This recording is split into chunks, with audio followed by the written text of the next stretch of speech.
નમસ્કાર, BBN news ચેનલમાં આપનું સ્વાગત છે। હું છું કવિતા પંચાલ ને હવે જોઈએ આજના સમાચાર।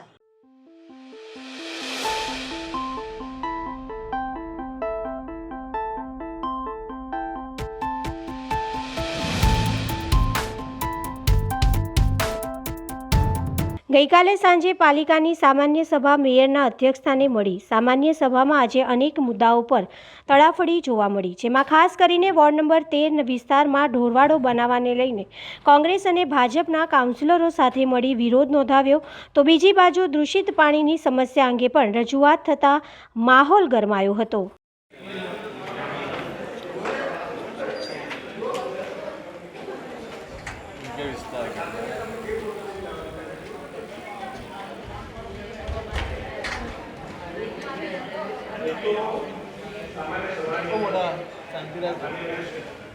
हर हमेशा આપણે શહેરની સુખા કાયદાની ચિંતા કરવી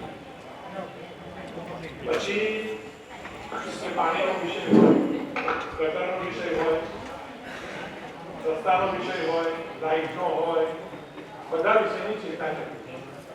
કારણ કે દેશમાં લોકશાહી છે, સામાન્ય સભામાં દરેકને બોલવાનો અધિકાર છે। પણ એક વિષયની અંદર આજે હું આ સામાન્ય સભાને સહભાગી અથવા સામાન્ય સભાને માધ્યમ એટલે બનાવવા માંગુ છું કે ભારત દેશની લોકશાહી એ સૌથી મોટી લોકશાહી આખા દુનિયામાં છે અને લોકશાહીનું પર્વ એ આવતા વર્ષે આપણે ઉજવવા છે।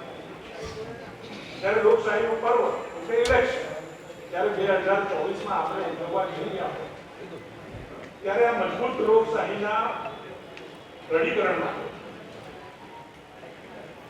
हमारा विस्तार में राष्ट्रम सोसायटी में 20 से 22 मकानों है। कमिश्नर साहब एमने पाछळनी ड्रेनेज लाइन भी होय छे तो આગળ એક જે મકાન છે ને એ અમેરિકા રહેવા જતા રહે તો એમનું દબાણ છે તો એના લીધે પરિસ્થિતિ સાહેબ એવી છે 158 નંબર 155 નંબર 151 નંબર સાહેબ मकान नंबर है। रसोड़ा ने अंदर पर बाथरूम तो ड्रेनेज की भराई जाए, रसोड़ा में भी ड्रेनेज तो पानी आवे। थोड़ा दिवस आगाऊ समाचार छापा में पण आव्યું, पेपर में पण आव्યું, इलेक्ट्रॉनिक मीडिया में એટલે મેં આ છેલ્લા 5-5 6 વર્ષથી આવી સમસ્યા છે એટલે મેં શ્રી આપને કેવા માંગુ કે આ કાયમી એનો નિકાલ થાય। કમિશનર સાહેબ વધારે નથી, ખાલી થોડું દબાણ જ છે આગળનું, પણ એ અમેરિકા રહે છે એટલે આપણે કઈ અધિકારી આવીને સફાઈ પણ ખરેખર સફાઈ કરવા માટે માણસો આવે છે તો કે ભાઈ વધારે ટાઈમ લાગે, મશીન નથી, આ નથી। કેટલા લોકો વધારે મતદાર વોટ કરે એટલો સાચો જનાદેશ એ આ દેશમાં મળી શકે એના માટે સરકાર દ્વારા હાલની અંદર ખાસ मतदार नोंधणी अभियान छेल्ला 1 महीनाथी अलग अलग दिवसे चलाववामां आवी रह्युं छे। तो आपना माध्यमथी आ सामान्य सभाने माध्यम बनावीने समग्र पत्रकार मित्रों बेठा छे, हुं एने आनी पण नोंध लेवानुं कहीश કે આગામી 9 તારીખે આનો અંતિમ તબક્કો, ખાસ મતદાન ઝુંબેશનો અંતિમ તબક્કો જ્યારે યોજાવાનો છે ત્યારે સરકાર દ્વારા દરેક બૂથ પર એ જ્યાં પોતે મતદાન કરે છે તે દરેક બૂથ પર એ BLO booth level officer BLO બેસવાનો છે। તો જેને પણ નામ નવા એડ કરાવવા હોય ખાસ 18 મેં શ્રી તમને બી રિક્વેસ્ટ કરું છું, આ પૈસા વડોદરા શહેરના નાગરિકોના ટેક્સપેયર્સના પૈસામાંથી આ બ્રિજ બન્યો, તો આ જે રાજ્ય સરકારનું કમિટમેન્ટ બજેટની મીટિંગમાં જાહેરાત થઈ હતી, લેખિતમાં આપ્યું હતું ને ત્યારે જાહેરાત કરેલી કે આ બ્રિજનો તમામ ખર્ચ રાજ્ય સરકાર ભોગવશે। આજ દિન સુધી આ 156 કરોડ વડોદરા કોર્પોરેશનમાં જમા નથી થયા। આટલા કરોડમાં કેટલી વાર બ્રિજ કલર થશે? આ સરકાર કોઈ પણ બ્રિજ કોઈ પણ શહેરમાં જાહેરાત કરતી હોય એની અંદર આપણો બધી જગ્યા પર રાજ્ય સરકાર આજે પણ જાહેરાતો કરે છે, એમાં સરકારે એક મર્યાદા નક્કી કરી છે કે કોઈ પણ બ્રિજની જાહેરાત સરકાર કરે એમાં 50 કરોડ એ રાજ્ય સરકાર આપતી હોય છે બાકીના જે તે કોર્પોરેશન રાખતું હોય છે, જે મારી પાસે આજે વાત લાવી છે. પરંતુ અહીંથી અમારું આખું આ રાજ્ય સરકારના ની અંદર મેં આપને યાદી મૂકી છે. એવી ફાઇનલ થઈ છે. એક minute, point of order. Before you shift from bridge નો મુદ્દો, માન્ય ધારાસભ્ય શ્રી પૂર્વ મેયરે સરસ મુદ્દો રજૂ કર્યો. 5 વર્ષે બ્રિજ પૂરો થયો, આપણે ક્રેડિટ લીધી. સ્ટ્રક્ચરલ દિવાલ પડી હતી એ હવે દૂર બી થઈ ગઈ. આ બધા મુદ્દા કમ્પેરેટિવલી બરોડા શહેર માટે હું નાના છે એવું કહીશ. કારણ કે આ જ્યારે બ્રિજ એનાઉન્સ કર્યો, સ્ટેટ ગવર્મેન્ટ આનો આખો ખર્ચો વડોદરા મહાનગર સેવા સદનને આપવાની હતી. એના પછી આપ જ્યારે મેયર હતા, ઇલેક્શન પહેલા આપે એનાઉન્સ બી કરેલું કે 100 કરોડ રૂપિયા જે 230 કરોડમાંથી ખાલી 73 કરોડ આવ્યા છે, પછી 100 કરોડ રાજ્ય સરકાર આપવા રેડી થઈ છે. એકચ્યુઅલી 156 કરોડ જે બાકીના છે એ રાજ્ય સરકારે વડોદરા કોર્પોરેશનને આપવાના છે. હોમગાર્ડ્સના દળના સ્થાપના દિવસ નિમિત્તે ચાંદોદ માંડવા હોમગાર્ડ્સ સબ યુનિટ દ્વારા વિશેષ પરેડ તેમજ નગરમાં રૂટ માર્ચ યોજી સ્થાપના દિવસની ઉજવણી કરાઈ. દેશ દુનિયામાં 6 ડિસેમ્બર હોમગાર્ડ્સ દળના સ્થાપના દિવસ તરીકે મનાવવામાં આવે છે. 6 ડિસેમ્બર 1946ના રોજ હોમગાર્ડ્સ દળની સ્થાપના થયા બાદ હોમગાર્ડ્સ દળના જવાનો આગ, આફત, ભૂકંપ, મહામારી જેવી આપાતકાલીન સ્થિતિમાં સમાજને સહાયક બની સુરક્ષા પ્રદાન કરવાની સાથે પોલીસ તંત્રના સહાયક બળ તરીકે સેવા બજાવી રહ્યું છે. ત્યારે આજે હોમગાર્ડ્સ દળના સ્થાપના દિવસને અનુલક્ષી ચાંદોદ માંડવા હોમગાર્ડ્સ સબ યુનિટના કમાન્ડર વિરેન્દ્રસિંહ રાઠોડની અધ્યક્ષતામાં હોમગાર્ડ્સ જવાનોની વિશેષ પરેડ તેમજ નગરના વિવિધ વિસ્તારોમાં રૂટ માર્ચ યોજવામાં આવી હતી, જેમાં અંદાજિત 80 જેટલા હોમગાર્ડ્સ જવાનો શિસ્તબદ્ધ રીતે જોડાયા હતા. તેમજ અમદાવાદ ખાતે યોજાયેલા રાજ્યકક્ષાના રમતગમત મહોત્સવનું ટીવી માધ્યમથી ચાંદોદ પોલીસ સ્ટેશન ખાતે જીવંત પ્રસારણ નિહાળ્યું હતું. આમ હોમગાર્ડ્સ દળના સ્થાપના દિવસની જોમ અને ઉત્સાહપૂર્વક ઉજવણી કરાઈ હતી. આજ રોજ 6 ડિસેમ્બર હોમગાર્ડ્સ દળની સ્થાપના કરવામાં આવેલ હતી. એ અનુલક્ષીને આજ રોજ ચાંદોદ માંડવા હોમગાર્ડ સબ યુનિટ તરફથી રૂટ માર્ચ કરવામાં આવ્યું અને નગરમાં અમુક જગ્યાએ ફરીને પોલીસ સ્ટેશન પરત આવેલ. આ સંસ્થાની સ્થાપના 6 ડિસેમ્બર 1946ના દિવસે થયેલ હોય એને અનુલક્ષીને સ્થાપના દિવસ ઉજવવામાં આવેલ છે. ચાંદોદ માંડવા હોમગાર્ડ સબ યુનિટ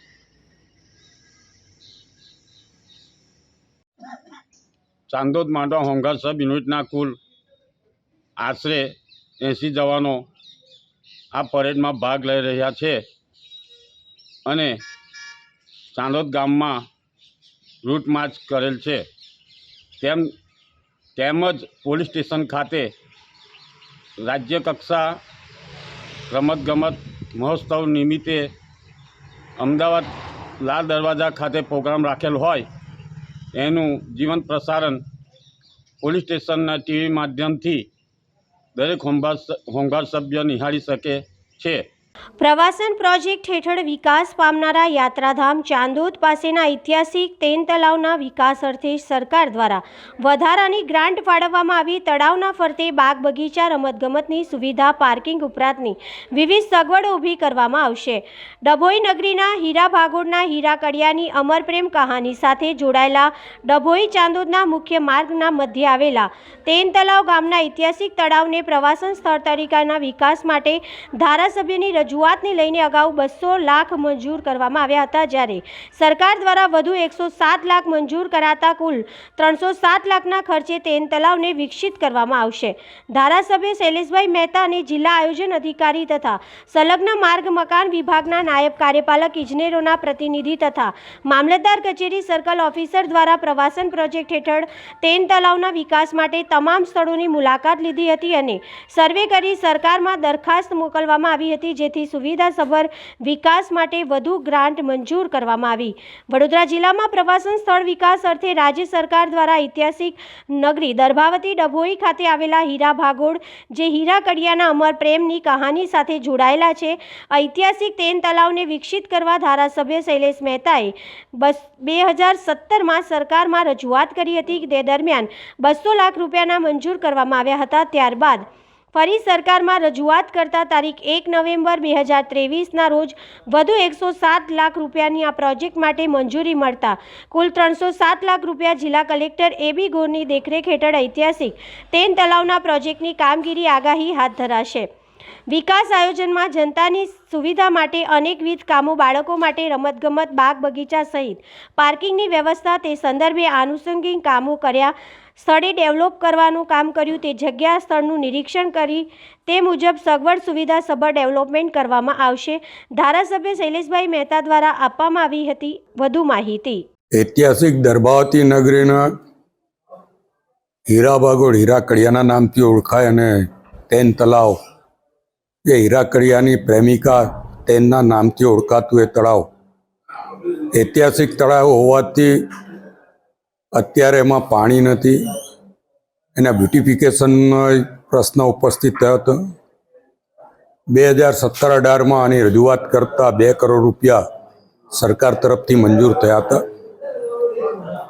પરંતુ કોવિડનો સમય આવ્યો અને કોવિડના સમયમાં કોઈએ ટેન્ડર ના ભર્યું એટલે ગ્રાન્ટમાં પ્રશ્નો ઉપસ્થિત થતા ફરીવાર મુખ્યમંત્રી શ્રી અને યાત્રાધામ વિકાસના મંત્રી શ્રી મુળુભાઈ બેરા સમક્ષ રજૂઆત કરતા એમના દ્વારા વ્યક્તિગત રસ લઈને 307 લાખ એટલે કે 3 કરોડ 7 લાખ રૂપિયા તેન તળાવના બ્યુટિફિકેશન માટે મંજૂર કરવામાં આવ્યા છે.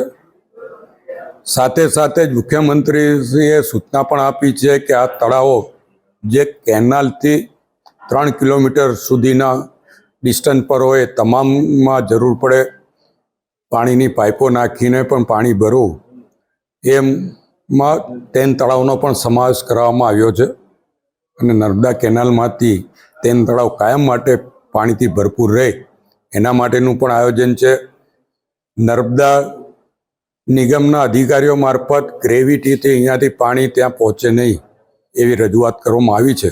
પણ અમે એનો કંઈક બીજો રસ્તો વિચારી રહ્યા છે. સ્થાનિક ગામના આગેવાનોની સાથે બેસીને આમાં કઈ રીતે તેન તળાવ પાણીથી પણ ભરેલું રહે એના માટે પણ કાર્યવાહી કરવામાં આવશે. હું આપના મારફત માનનીય મુખ્યમંત્રી શ્રી ભૂપેન્દ્રભાઈ પટેલ અને યાત્રાધામ વિકાસના મંત્રી શ્રી મુળુભાઈ બેરાનો હૃદયથી આભાર માનું છું કે વર્ષોની જે સમસ્યા હતી, વર્ષોથી જે લોકોની લાગણી અને માંગણી હતી એ તેન તળાવ માટે 3 કરોડ 7 લાખ ફાળવ્યા છે. અને મુખ્યમંત્રીશ્રીએ તળાવમાં પાણી ભરાય એના માટે પણ અંગત રસ લઈ રહ્યા છે. એટલે આ તળાવ જ્યારે તૈયાર થશે ત્યારે એક ખૂબ રમણીય સ્થળ એક ઊભું થશે અને ડભોઈ જે દર્ભાવતી તરફ લઈ જવાનો પ્રયાસ કરે છે એમાં એક ગૌરવરૂપ સ્થાન તેન તળાવનું હશે. હવે લઈએ એક નાનકડો વિરામ.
BBN ન્યૂઝ ચેનલમાં આપનું સ્વાગત છે. કરણી સેનાના રાષ્ટ્રીય અધ્યક્ષની ગોળી મારી હત્યાના વિરોધમાં ડભોઈ ક્ષત્રિય કરણી સેના દ્વારા મામલતદાર કચેરી ખાતે આવેદનપત્ર આપવામાં આવ્યું હતું.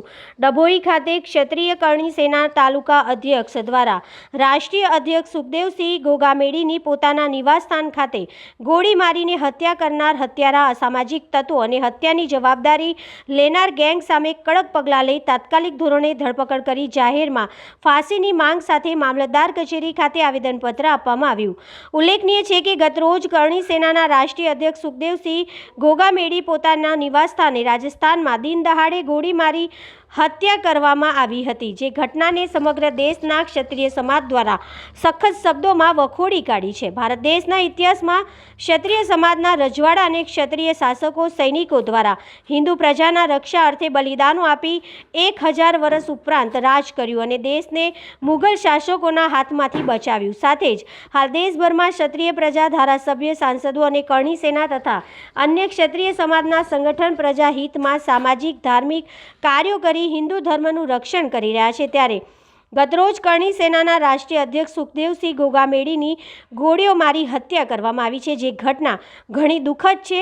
આ સમગ્ર ઘટનાને અનુલક્ષી ડભોઈ તાલુકા ક્ષત્રિય કરણી સેના દ્વારા ડભોઈ મામલતદાર કચેરી ખાતે આવેદનપત્ર આપી હત્યારાઓને વહેલી તકે ઝડપી પાડી જાહેરમાં ફાંસીની માંગ કરવામાં આવી છે.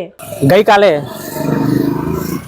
કરણી સેનાના રાષ્ટ્રીય અધ્યક્ષ શ્રી ગોગામેડી સિંહ સાથે જે કરુણ ઘટના બની છે, ઘરમાં ઘૂસીને લુખ્ખા તત્વોએ જે ગોળીબાર કર્યો છે, એમના વિરુદ્ધ કડક કાર્યવાહી થાય, એમને જાહેરમાં ફાંસી આપવામાં આવે અથવા તો જાહેરમાં એન્કાઉન્ટર કરવામાં આવે, એમને એમની ભાષામાં જ જવાબ આપવામાં આવે, એ માટે અમે આજે આવેદનપત્ર ડભોઈ કરણી સેના તથા યુવા સંગઠન દ્વારા આપવામાં આવ્યું છે. અને ઝડપથી એમને ન્યાય મળે, અને જો એમને ન્યાય નહીં મળે તો અમે આગળ ઉગ્ર કાર્યવાહી કરીશું. એ માટે સરકારશ્રીને આવેદનપત્ર આપ્યું છે. અને આ અમારી લાગણી અને માગણી અથવા તો ચીમકી કહો એ જે કહે એ અમે આ તબક્કે આપણા દ્વારા કહેવા માગીએ છીએ. અને આવા લુખ્ખા તત્વોને જાહેરમાં જો એમની ભાષામાં જવાબ આપવો જોઈએ, કેમ કે આ કરુણ ઘટના એ કેવળ રાતું સમાજ માટે નહીં પણ દરેક માટે આ એક કરુણ ઘટના છે. અને આના ન્યાય દ્વારા સમાજમાં એક સારો સંદેશ જાય એવી અમે સરકાર પાસે અપેક્ષા રાખીએ છીએ. જય માતાજી. ડૉક્ટર બાબા સાહેબ આંબેડકરના 68મી પુણ્યતિથિ નિમિત્તે ડભોઈ શહેર અને અનુસૂચિત જનજાતિ સમિતિ તેમજ શહેર ભાજપ સમિતિ દ્વારા બાબા સાહેબની પ્રતિમાને ફૂલહાર કરી સસદ નમન સાથે શ્રદ્ધાંજલિ પાઠવવામાં આવી હતી. ભારતીય સંવિધાનના નિર્માતા ડૉક્ટર બાબા સાહેબ ભીમરાવ આંબેડકરજીની 68મી પુણ્યતિથિ પર ડભોઈ શહેર અનુસૂચિત જાતિ સમિતિના નગીનભાઈ કાનજીભાઈ પરમાર, કાંતિભાઈ પરમાર, મહેશભાઈ પરમાર તેમજ ડભોઈ શહેર ભાજપ સમિતિના પ્રમુખ ડૉક્ટર સંદીપભાઈ શાહ, નગરપાલિકાના પ્રમુખ, નગરપાલિકાના સભ્યો સતીશભાઈ સોલંકી, વિનોદભાઈ સોલંકી વગેરેના રંગ ઉપવન પાસે આવેલા ડૉક્ટર બાબા સાહેબ આંબેડકરની પ્રતિમાને પુષ્પમાળા અર્પણ કરી પુણ્યતિથિ ઉપર સત્સદ નમન સાથે શ્રદ્ધાંજલિ પાઠવવામાં આવી હતી અને બાબા સાહેબ આંબેડકર ભારત દેશ સહિત વિદેશોમાં પણ તેઓએ પોતાની નામના મેળવી હતી તેનું જણાવી સાચા દિલથી શ્રદ્ધાંજલિ પાઠવવામાં આવી હતી.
ભરૂચના કલરવ ખાતે આંતરરાષ્ટ્રીય વિકલાંગ દિવસ નિમિત્તે કાર્યક્રમ યોજાયો. તારીખ 6/12/2023ને વર્લ્ડ ડિસેબલ સપ્તાહની ઉજવણી કલરવ ખાતે કરવામાં આવી, જેમાં સમાજ સુરક્ષા અધિકારી શ્રી મંડોરી સાહેબ દ્વારા સરકાર તરફથી મળતા લાભ અંતર્ગત માર્ગદર્શન આપવામાં આવ્યું તેમજ MR કિટનું વિતરણ અદાણી ગ્રુપ દ્વારા કરવામાં આવ્યું.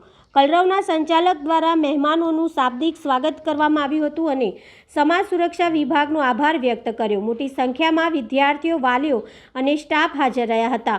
વૈશ્વિક સ્તરે વિકલાંગ લોકોના અધિકારો અને સુખાકારી માટે જાગૃતિ ફેલાવવા અને સમર્થન એકત્રિત કરવા માટે દર વર્ષે 3 ડિસેમ્બર વિશ્વ વિકલાંગ વ્યક્તિઓના આંતરરાષ્ટ્રીય દિવસ IDPDની ઉજવણી કરી છે. 1992માં યુનાઇટેડ નેશન જનરલ એસેમ્બલીના ઠરાવ 47/3 દ્વારા વિકલાંગ વ્યક્તિઓના આંતરરાષ્ટ્રીય દિવસની વાર્ષિક ઉજવણીની જાહેરાત કરવામાં આવી હતી. વિકલાંગતાના મુદ્દાઓને સમજવા, તેમની સુખાકારી, ગૌરવ અને સન્માન તકોના અધિકારોનું પાલન થાય તે સુનિશ્ચિત કરવા માટે સમર્થન મેળવવા ઉદ્દેશ સાથે દિવસની ઉજવણી કરવામાં આવી હતી. સંસ્થાના સેક્રેટરી શ્રી નીલાબેન, અદાણી ફાઉન્ડેશનની છે જે સમાજમાં કોઈ પણ પ્રકારે સ્વીકાર્ય હોતો નથી ને એમાં પણ આ જે ઇન્ટેલેક્ચ્યુઅલ ડિસેબિલિટી તે એક એવી ચેલેન્જ છે જે દરેકના બસની વાત પણ નથી. એ તો જે તેને જીવી શકે તેના ઘરે જ આવું એક બાળક આવે છે. અમારા અનુભવ પ્રમાણે અમે જોયું છે કે આ કલરવ જેવી સંસ્થાઓ જ્યારે આગળ આવે ને તેમને સ્પેશિયલ ટ્રેનિંગ આપે છે, સ્પેશિયલ શિક્ષકો દ્વારા આપવામાં આવે છે તો એટલીસ્ટ આ બાળકો સમાજમાં, ફેમિલીમાં પોતાનું કાર્ય પોતે જાતે કરી શકે એટલું તો આ લોકો તૈયાર કરી લેતા હોય છે. પરંતુ એ માટેની તૈયારી એક પેરેન્ટ્સ તરીકે આપણી પણ હોવી જોઈએ, એક મા બાપ તરીકે આપણી પણ જવાબદારી હોય છે. તો આપણે જવાબદારીપૂર્વક તેમની ઇન્સ્ટ્રક્શન પણ ફોલો કરવી જોઈએ. હવે સમાજ સુરક્ષા કચેરી તરફથી દિવ્યાંગોને અમલીકરણ થતી કેટલીક યોજનાઓ છે, જેમાં ખાસ આ ઇન્ટેલેક્ચ્યુઅલ ડિસેબિલિટીઝમાં દિવસ ઉજવવામાં આવે છે આખી દુનિયામાં. તો આ દિવસે એટલા માટે ઉજવવામાં આવે છે કે સૌપ્રથમ તો આપણે સમાજ સુરક્ષામાં જે પધારેલા મંડોરી સાહેબ, ભુનિયા સાહેબ અને અદાણીમાંથી આવેલા યોગેશભાઈનું હું આવકારતા ખૂબ ખૂબ આનંદની લાગણી અનુભવું છું અને આજના શુભ દિવસે આપ સૌ અત્રે પધાર્યા, અમારા બાળકોને પ્રોત્સાહિત કર્યા એ બદલ કલરવ પરિવાર વતી પણ હું આપને આવકારું છું. અમારા બાળકોને કશું જરૂર નથી, અમારા બાળકોને તમારા સ્નેહ, તમારું માર્ગદર્શન, તમારા પ્રોત્સાહનની જરૂર છે. બાળકોને અને અમારા મધર્સને, અમારા વાલીઓને એ લોકોને બધું ઘણું કરવું છે પણ ખબર નથી કે અમારે કઈ રીતે કરવું, શું કરવું, ક્યાં કોઈને મળવું. તો આપ જે મંડોરી સાહેબ અહીંયા પધાર્યા છે તો મને આશા છે કે તેઓ સમાજ સુરક્ષામાંથી આપણા વિકલાંગ બાળકોને અને ખાસ કરીને આપણા ઇન્ટેલિજન્ટ ડિસેબલ બાળકો જે છે, ડિસેબલ બાળકો એને સરકારશ્રી તરફથી જે શું રાહતો મળે છે, સહાય મળે છે. આપણે ઘણી બધી સહાયો લઈએ છીએ, દાખલા તરીકે પેન્શન. લગભગ ઘણા બધા મારા બાળકોને પેન્શન મળે છે સાહેબ, અને એ બધા અમે આપની કચેરીનો ખૂબ ખૂબ આભાર માનીએ છીએ કે આટલું સરસ માર્ગદર્શન આપીને તમે અમારા બાળકો માટે આ સહાય મળે એવા પ્રયત્નો કરીએ છીએ. તો ફરીથી આપને કલરવમાં અને આજે આ વિકલાંગ દિવસના ઉજવણીમાં હાજર રહેવા માટે ખૂબ ખૂબ આનંદની લાગણી વ્યક્ત કરીને આજે કલરવ ચેરિટેબલ ટ્રસ્ટ તેમજ જિલ્લા સમાજ સુરક્ષા કચેરી ભરૂચના સંયુક્ત ઉપક્રમે વિશ્વ દિવ્યાંગ દિવસ નિમિત્તે 82 દિવ્યાંગ લાભાર્થીઓને MR કીટનું વિતરણ કરવામાં આવ્યું. તેમજ વિશ્વ દિવ્યાંગ દિવસ નિમિત્તે પર્સન વિથ ડિસેબિલિટી એક્ટનું વિગતવાર તેમની મધર પેરેન્ટ્સોને માર્ગદર્શન આપવામાં આવ્યું, તેમજ કીટનું વિતરણ કરવામાં આવ્યું અને દિવ્યાંગ વ્યક્તિ સમાજમાં પ્રમાણભર જીવન જીવી શકે તે માટેની શુભકામના પાઠવું છું. Thank you very much.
આજના સમાચાર આવતીકાલે ફરી મળીશું આ ચેનલ પર આ સમય. ત્યાં સુધી સમગ્ર BBN ન્યૂઝ ચેનલની ટીમને રજા આપશો. નમસ્કાર.